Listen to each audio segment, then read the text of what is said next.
Paano kaya kung baguhang welder lang ang mag-welding sa ganitong fit-up ng tubo? Walang linis, malalaki ang gap, overhead na, tapos naka-slant position pa. Idagdag mo pa yung limitado ang espasyo at nasa mataas na pwesto ang paghihinangan. Iyak siguro. So, hello mga kabakal!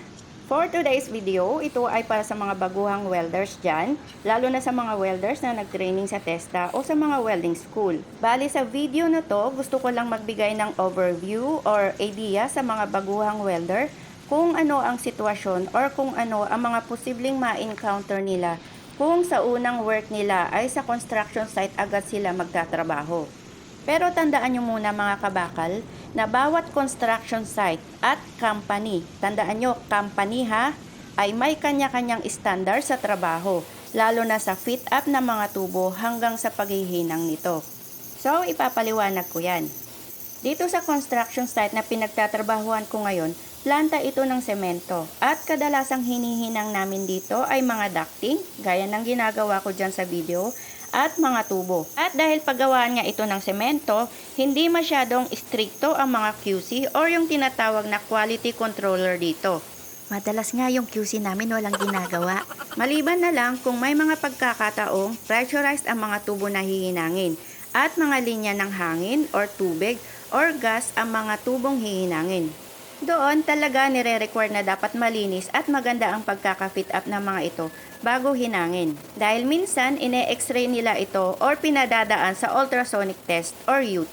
Pero sa ibang planta or construction site, gaya ng planta ng mga gasolina or mga bioplant at ibang planta ng mga inumin or pagkain, mas stricto sila pagdating sa production. Na kadalasan, sinecheck muna ng mga QC ang mga fit-up ng mga fitter bago ito ipahinang sa mga welder. Maliban na lang ulit kung yung fit-up ay nasa mataas na area at tinatamad yung QC na umakyat, gaya ng pwesto ko ngayon. Yung hindi na kailangang hintayin pa ang QC bago hinangin ang tubo, basta pumayag na ang foreman or pistor na pwede na itong hinangin.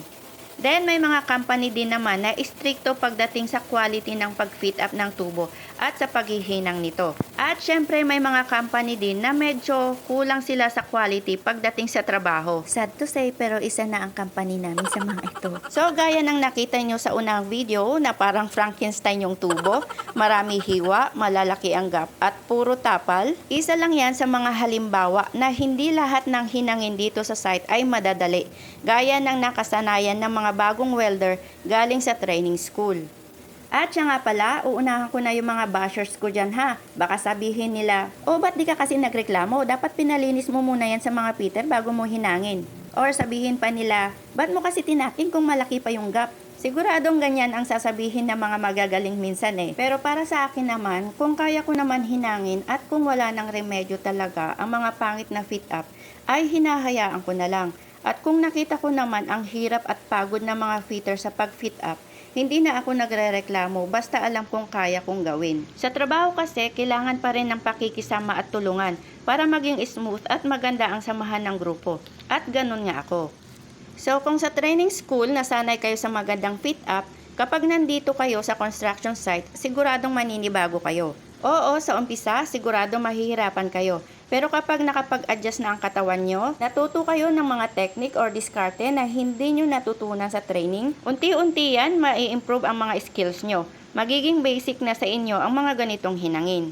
Kaya para sa mga nagtitraining pa dyan ng mga aspiring welders, seryosohin at pagbutihin nyo ang training. Para kapag kayo ay nakapasok sa mga ganitong construction site, hindi na kayo masyadong mahihirapan. Kumbaga, konti na lang ang i-improve nyo sa sarili nyo para masabing magaling na kayong welder. At dahil wala na akong masabi at masakit na lalamunan ko, ititigil ko na ang kakadakdak dito. So, thank you for watching. See you next time. Bye!